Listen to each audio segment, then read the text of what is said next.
صلی اللہ علیہ وسلم نے فرمایا عزت معاف کرنے میں ہے۔ عزت کس چیز میں ہے؟ بدلہ لینے میں عزت۔ یہ حقائق ہے۔ عزت بدلہ لینے، جس نے ایک تھپڑ کے جواب میں 2 مارے وہ باعزت نہیں، بلکہ مسند امام محمد بن حنبل پڑھی، حضرت موسیٰ علیہ السلام کوہ طور پہ کھڑے، میرے رسول پاک علیہ السلام فرماتے ہیں جناب موسیٰ علیہ السلام نے اللہ کی بارگاہ میں عرض کیا، اے اللہ ساری دنیا کہتی ہے ہم عزت والے ہیں، ہم عزت والے، من اعز عبادک یا اللہ، اے اللہ تو بتا تیرے بندوں میں عزت والا کون ہے؟ تو حضرت موسیٰ کہتے ہیں رب کریم نے فرمایا اذا قادر غفارا، جس کے پاس بدلہ لینے کی طاقت ہو پھر بھی معاف کر دے وہ بڑی عزت والا ہوا کرتا ہے۔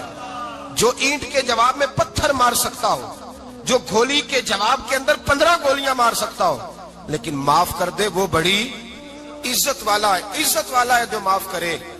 حضرت فخر جہاں دہلوی بہت بڑے درویش تھے، سلسلہ عالیہ چشتیہ کا بہت بڑا نام، اور اس صوفی کے آپ حالات پڑھیں تو رب کریم نے بڑا ہی نوازا ہوا تھا۔ دلی کی جامع مسجد کے خطیب، اور ان کی کرامت یہ تھی کہ جو آدمی آ کے سامنے کھڑا ہوتا تھا نا اسے بتانا نہیں پڑتا تھا کہ میرے دل میں کیا ہے، بتانا نہیں پڑتا تھا۔ سامنے آ کے کھڑا ہوتا تھا تو حضرت ہاتھ اٹھاتے تھے، کہتے تھے اللہ یہ بے اولاد ہے اسے اولاد عطا کر دے۔ دوسرا آ کے کھڑا ہوا، خوشی نہیں ہو رہی آپ کو؟ دوسرا آدمی کھڑا ہوا، دوسرا آدمی، اس نے آ کے کہا دعا کے لیے سامنے کھڑا ہوا تو حضرت کہنے لگے اے اللہ بیمار ہے، وہ کہتا میرے دل میں بات تھی مجھے بتانی نہیں پڑی، اتقوا فراست المؤمن فانه ينظر بنور اللہ، نبی پاک نے فرمایا مومن کی فراست قلبی سے ڈرا کرو، وہ تو اللہ کے نور سے دیکھتا ہے، نور الہی سے میں بیمار ہوں، کہنا نہیں پڑا، حضرت نے دعا کر دی۔ اب جب اجتماع زیادہ ہو گیا، لوگ بڑھ گئے، دلی کی جامع مسجد کے باہر بھی صفیں بچھنے لگی، تو بادشاہ کو ٹینشن ہو گئی کہ یہ مولوی میرے لیے مسئلہ ہی نہ بنا دے کل کو۔ اس نے ایک سازش رچی، ایک طوائف تھی، اس طوائف کو کچھ پیسے دیے، کہنے لگے ایکٹنگ کرنی ہے، کہنے لگی فکر نہ کریں۔ جمعے کا دن تھا، ہزاروں کا مجمع حضرت کے پیچھے جمعہ پڑھنے آیا، حضرت جمعے کی نماز پڑھا کے سیڑھیاں اتر رہے تھے، سائلین کا رش تھا، ادھر بھی لوگ تھے ادھر بھی لوگ، حضرت جا رہے، حضرت نیچے اتر رہے سیڑھیوں سے، دائیں بائیں لوگ ہیں، وہ بی بی آگے بڑھی اور اس طرح اس نے گفتگو شروع کی جیسے بڑا پرانا جاننے والی ہے۔ پتہ کیا لفظ ادا کرتی ہے؟ السلام علیکم، وعلیکم السلام، کیسی طبیعت ہے؟ رات تو پھر آپ آ گئے، ملاقات ہی نہیں ہو سکی، وہ معاف کیجئے گا اس وقت اس لیے آئی ہوں کہ آپ رات کو مجھے کھوٹے سکے دے گئے تھے، کھوٹے سکے، تو میں بازار گئی ہوں تو دکاندار نے لیے نہیں، تو یہ کھوٹے سکے۔ وہ جو دائیں بائیں لوگ تھے نا مد و جزر ہونے لگا، جو پیار میں کچے تھے وہ تڑپنے لگے کہ ہمارا پیر رات کو کہاں ہوتا ہے، ہم نے تو کبھی پوچھا ہی نہیں، ہم تو سمجھتے ہیں حجرے میں ہوتا ہے، یہ رات کو کہاں ہوتا ہے، کہاں ہوتا ہے رات کو؟ جنہ اندر عشق سمایا اونا نہیں پاج جانا، سارے ایسے نہیں ہوتے، جنہ اندر عشق سمایا اونا نہیں پاج جانا، پاویں سونے ملن ہزاراں آسانی یار بٹاؤنا۔ کچھ تو کھڑے تھے، کہنے لگے جو مرضی بھی ہو جائے، جو ہم نے دیکھا وہ دیکھ ہی کوئی نہیں سکتا، کوئی جو مرضی، کچھ مد و جزر کا شکار ہے۔ حالات بدلنے لگے، اب وہ بی بی اس طرح گفتگو کر رہی ہے جیسے بڑی پرانی جاننے والی ہے، کہنے لگی کھوٹے سکے دے گئے تھے، دکاندار نے لیے نہیں۔ حضرت کے چہرے پہ کوئی شکن نہیں آیا، آپ نے اپنا ہاتھ اٹھایا، جیب میں ڈالا، الٹا پیسے نکالے اور سیدھا اس بی بی کے سر پہ رکھا، کہنے لگے بیٹی فکر والی بات کوئی نہیں، تو مجھ سے اصلی سکے لے جا، جا اصلی سکے لے جا، تیرا کام ہو جائے، اور فکر نہ کرنا، پھر بھی ضرورت پڑے نا تو آ جانا، میں اصلی سکے دے دوں گا۔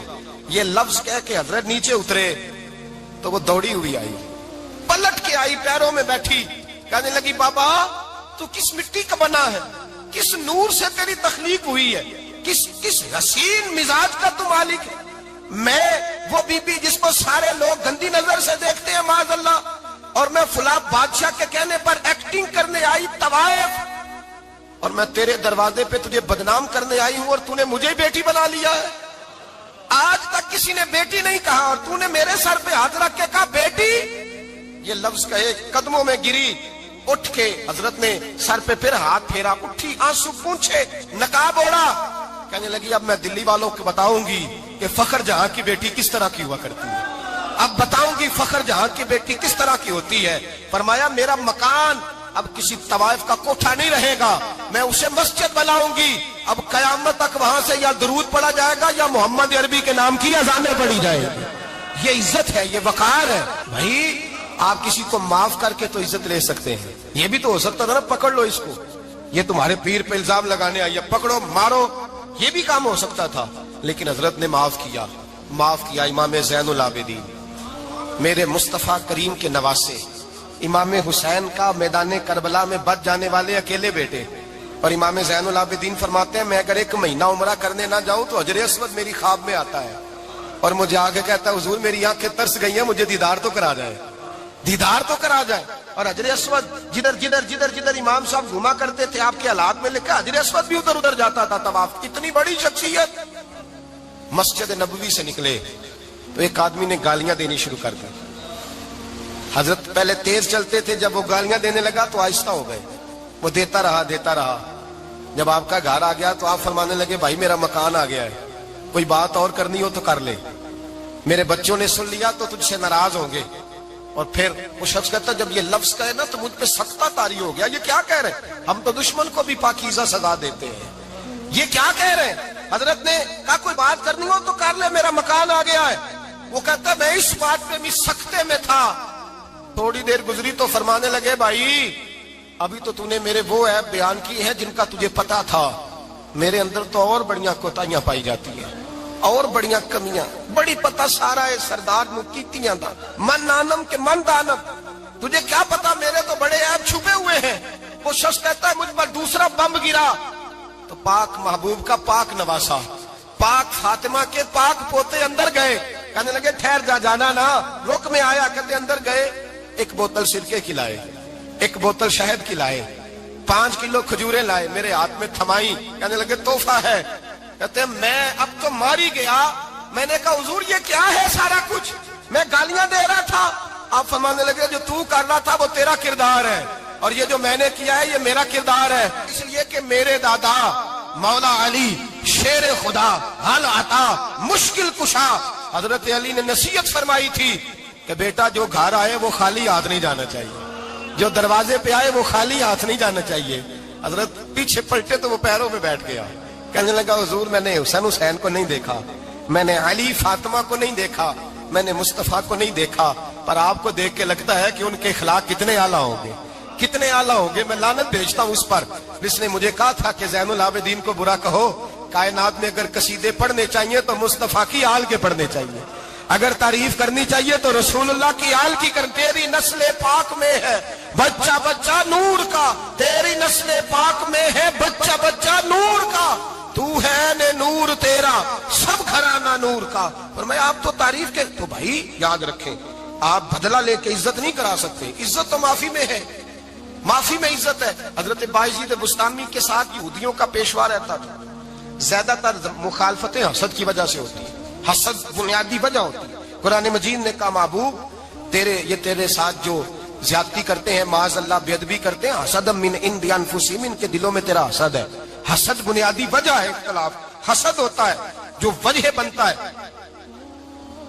حضرت بایزید بستامی کے پڑوس میں یہودیوں کا پیشوا رہتا تھا، آپ کی مخالفت کرتا، ساری زندگی اس نے مخالفت کی، یہودی اسے بڑا مانتے تھے، اس سے کوئی غلطی ہو گئی سارے اسے چھوڑ گئے، پہلے رئیس اعظم ہوتا تھا پھر غریب ہو گیا۔ ایک دن حضرت بایزید بستامی گھر آئے تو بچے کے رونے کی آواز آئی، زوجہ سے پوچھنے لگے اس کا بچہ کیوں روتا ہے؟ تو کہنے لگی آپ کو پتہ ہے نا اب لوگ اسے چھوڑ گئے ہیں تو گھر میں دیا نہیں جلتا، بچہ چھوٹا ہے اندھیرے میں روتا ہے۔ رات گہری ہو گئی تو حضرت بایزید نے اپنے گھر سے دیا اٹھایا، اپنے گھر سے دروازے پہ دستک دی، وہ باہر آیا تو جناب بایزید کا انداز کیا ہے، اس نے مخالفت کی زندگی بھر، انداز کیا ہے، باہر آتے ہی نا آپ فوراً اس کو بولنے نہیں دیا، کہنے لگے او بھائی سن لے میں پہلے بھی آ سکتا تھا، دیر سے اس لیے آیا ہوں کہ گلیاں سنسان ہو جائیں، لوگ سو جائیں، تجھے اور مجھے کوئی نہیں دیکھ رہا ہے کہ میں ہوں دوسرا تو ہے، اور تو مجھے اچھی طرح جانتا ہے بایزید وہ نہیں کہ جو نیکی کرے گا اور دنیا کو بتائے گا، میں تیرا راز بھی رکھوں گا۔ اور بچے تو معصوم ہوتے ہیں نا، فرمایا میرے بڑے ہو گئے تیرے چھوٹے ہیں، یہ پکڑ لے دیا گھر میں لے جا، اور میرا وعدہ ہے کسی کو ساری زندگی اس نے مخالفت کی۔ وہ شخص کہتا ہے مجھے بولنے کا موقع نہ دیا، دیا دے کے چلے گئے۔ اگلی شام پھر آئی، رات گہری ہوئی تو پھر دروازے پہ دستک ہوئی، میں باہر گیا، نیا چراغ نئی بتی نیا دیا، کہنے لگے دیکھ کوئی نہیں دیکھ رہا، میں اس وقت آیا ہوں جب تنہائی ہو اور تو مجھے جانتا ہے، میں غلط بات بھی نہیں کرتا، یہ دیا رکھ لے، میں کسی کو بتاؤں گا بھی نہیں۔ کہتے چلے گئے، تیسرا دن آیا تو وہ یہودی کہتا ہے میرے صبر کا بندھن ٹوٹ گیا، میں ٹوٹ گیا، ان کی نیکی نے مجھے خرید لیا، ان کے معاف کرنے نے ان کی عزت میرے دل میری روح میں بڑھا دی،